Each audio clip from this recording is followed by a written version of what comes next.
أعوذ بالله من الشيطان الرجيم الله يحكم بينكم يوم القيامة فيما كنتم فيه تختلفون۔ آگے اللہ تعالیٰ نے فرمایا اگلی آیت میں، اللہ یحکم، اللہ تعالیٰ یحکم فیصلہ کرے گا، بینکم تم لوگوں کے درمیان، یوم القیامتی قیامت کے روز۔ اب وہ یہ ساری بات پچھلی آیت سے تعلق رکھتی ہے اور اس آیت کو عام مفہوم میں بھی لیا جائے گا۔ اب پچھلی آیت سے تعلق تو یہ ہے کہ جس چیز کے متعلق وہ لوگ لڑ رہے تھے اس میں آپ نے ایک اور جواب دیا ان کو اللہ تعالیٰ کی طرف سے کہ اللہ تعالیٰ فیصلہ کرے گا تم لوگوں کے درمیان۔ تم لوگ اپنا دعویٰ کر لو، ٹھیک ہے، تم لوگ یہ سمجھتے ہو کہ تم لوگ ٹھیک ہو تو ٹھیک ہے، اس چیز پر رہو، مجھے وحی کے ذریعے بتایا گیا ہے کہ کیا ٹھیک ہے، ہم اس چیز پر رہیں گے، اور اللہ تعالیٰ فیصلہ کرے گا تم لوگوں کے درمیان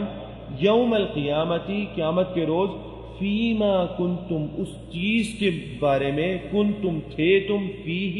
اس میں، تختلفون اختلاف کرتے،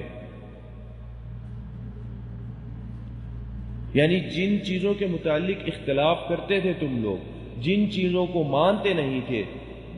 جن چیزوں کے بارے میں تمہارا یہ سوچنا تھا کہ ہم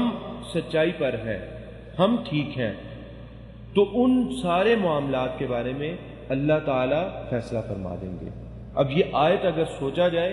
تو ایک طرح سے وعید بھی تھی ان لوگوں کے لیے، سخت آیت تھی ان کے لیے کہ اچھا جو بندہ یہ دعویٰ کر رہا ہے کہ اللہ تعالیٰ فیصلہ کرے گا، اس کا مطلب وہ بندہ پھر جھوٹ نہیں بول سکتا، لیکن ہٹ درمی تھی،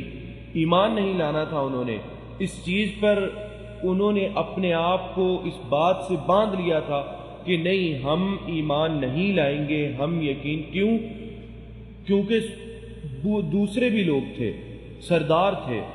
جیسے کہ آتا ہے کہ اچھا دوسرے سردار تھے، ان میں سے کیوں نہیں اختیار کیا؟ اللہ تعالیٰ نے فرمایا کہ یہ اللہ یصطفی من الملائکۃ رسلا ومن الناس، کہ اختیار اللہ تعالیٰ کا ہے۔ قریش کہتے تھے کہ اچھا یہ بڑے سرداروں میں سے، ثقیف کے یا قریش کے بڑے سرداروں میں سے کسی کو کیوں نہیں بنایا؟ یہ ایک یتیم جس کا والد بھی فوت ہو گیا، جس کی والدہ بھی فوت ہو گئی، دادا کی پرورش میں آئے، وہ بھی فوت ہو گیا، اور اس کے بعد ابو طالب چچا وہ خود ایمان نہیں لائے، تو یہ کیا کوئی ایسا شخص ہوتا جس کے پاس قوت ہوتی، جس کا نام ہوتا، جس کے پاس کوئی مقام و مرتبہ ہوتا؟ یہ ساری چیزیں تھیں، اور جس کی وجہ سے وہ ان کے ذہنوں میں یہ بات بیٹھتی نہیں تھی کہ یہ کس طرح جو ہے اس کے پاس کیسے نبوت آ گئی ہے، حالانکہ وہ لوگ جانتے تھے، جیسا کہ اللہ تعالیٰ نے دوسرے پارے میں اللہ تعالیٰ نے فرمایا، اللہ تعالیٰ کہتے ہیں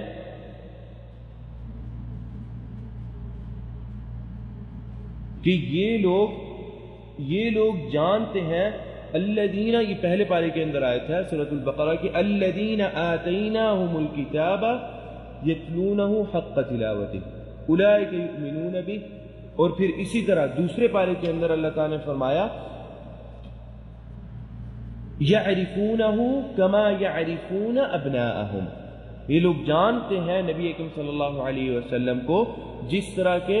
اپنی اولادوں کو یہ جانتے ہیں۔ اور نبی اکرم صلی اللہ علیہ وسلم جو دلائل اور جو باتیں لے کے آئے تھے، ان کی سچائی کا علم تو ہو گیا تھا، ایسے نہیں بعد میں باقی جو سردار باقی رہ گئے تھے، جو کچھ تھے باقی، فتح مکہ کے موقع پر وہ لوگ ایمان لے آئے۔ ابو جہل جو نبی اکرم صلی اللہ علیہ وسلم کا سب سے بڑا دشمن تھا، اس امت کا فرعون اسے کہا گیا، اس کا بیٹا اکرمہ وہ بھاگے اور اس کے بعد واپس آئے اور مکہ واپس آئے، فتح مکہ کے موقع پر بھاگے مکہ سے اور واپس آئے مکہ، اور پھر ایمان لے آئے نبی اکرم صلی اللہ علیہ وسلم پر، کیونکہ پیچھے دل میں یہ اس بات کا پتہ تو تھا کہ اچھا یہ نبی برحق ہے، یہ جو باتیں کہتا ہے یہ ایسے ہی باتیں نہیں، یہ خلائی باتیں نہیں کہتا، یہ باتیں ٹھیک کہتا ہے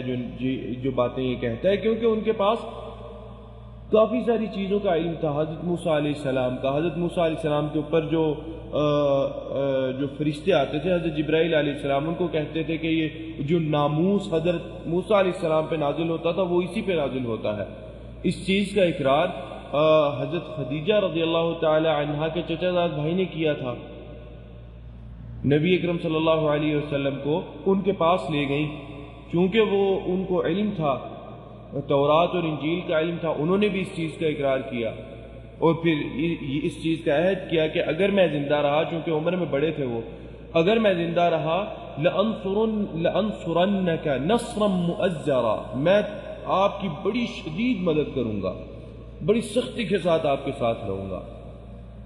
تو بات یہ ہے کہ ان کو تو علم ہو گیا تھا نبی اکرم صلی اللہ علیہ وسلم کے سچے ہونے کا. اسی لیے آپ صلی اللہ علیہ وسلم کا یہ کہنا کہ اللہ یحکم بینکم، کہ اللہ تعالیٰ فیصلہ فرما دے گا، یہ بات بڑی سخت تھی ان لوگوں کے لیے. اس لیے نبی اکرم صلی اللہ علیہ وسلم کے جب عتبہ نبی اکرم صلی اللہ علیہ وسلم کے پاس آیا، اس نے ان لوگوں نے کہا کہ اچھا ٹھیک ہے، جا کے آپ صلی اللہ علیہ وسلم سے بات کرتے ہیں کہ کوئی درمیانہ راستہ اختیار کر لے. لوگ جو خاندان ہیں وہ بٹ رہے ہیں، ایک مسلمان ہو جاتا ہے، ایک مسلمان نہیں رہتا، اور پھر اسلام اتنا پکا اسلام لاتے ہیں کہ وہ چھوڑ دیتے ہیں اپنے خاندانوں کو، اپنے اہل و عیال کو کہ جی اچھا تم لوگ مسلمان نہیں، تم لوگ اسلام نہیں لائے، اور تم لوگ دشمن کے انداز میں انہیں دیکھتے ہیں. تو درمیانہ راستہ کوئی اختیار کرتے ہیں. نبی اکرم صلی اللہ علیہ وسلم کے پاس آیا اور اس نے نبی اکرم صلی اللہ علیہ وسلم کو کافی ساری باتیں بتائیں، کافی سارے نبی اکرم صلی اللہ علیہ وسلم کے سامنے اختیارات رکھے. اس نے کہا کہ اچھا ہم نے آپس میں یہ مشورہ کیا ہے، اور وہ مشورہ یہ ہے کہ اگر آپ مال و دولت چاہتے ہیں تو ہم مال و دولت دینے کے لیے تیار ہیں آپ کو، اور اگر آپ کسی حسینہ سے شادی کرنا چاہتے ہیں تو ہم عرب کی سب سے خوبصورت عورت سے آپ کی شادی کرا دیں گے. اگر آپ ملوکیت چاہتے ہیں، اگر آپ حکمرانی چاہتے ہیں تو ہم آپ کو حاکم بناتے ہیں اپنا، ہم آپ کو سردار بنا دیتے ہیں اپنا. اگر آپ یہ سمجھتے ہیں کہ کوئی بیماری ہے آپ کو نعوذ باللہ، تو ہم آپ کا علاج عرب کے سب سے بہترین طبیب لا کے آپ کا علاج کروائیں گے، اور سارا پیسہ آپ اس کو خرچ کر دیں گے. نبی اکرم صلی اللہ علیہ وسلم نے فرمایا کہ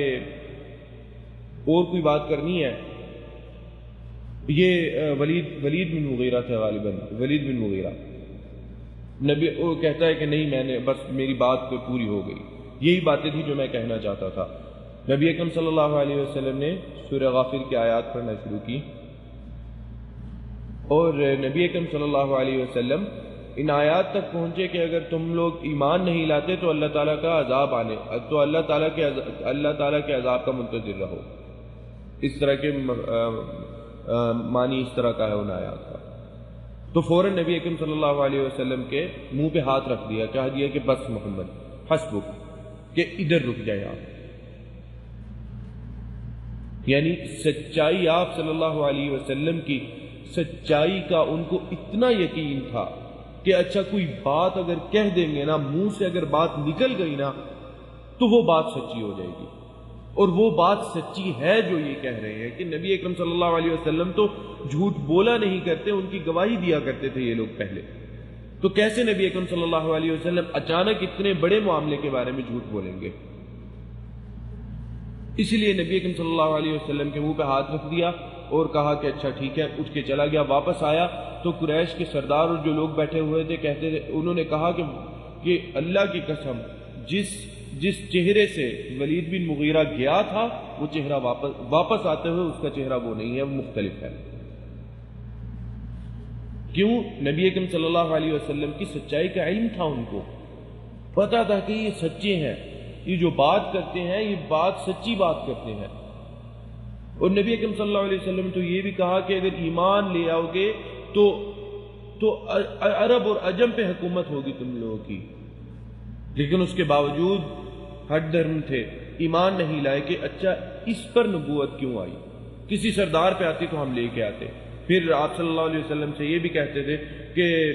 ما لهذا الرسول یأکل الطعام ویمشی فی الاسواق، کہ یہ کیسا نبی ہے جو کھانا کھاتا ہے اور بازاروں میں چلتا ہے جیسے ہم چلتے ہیں.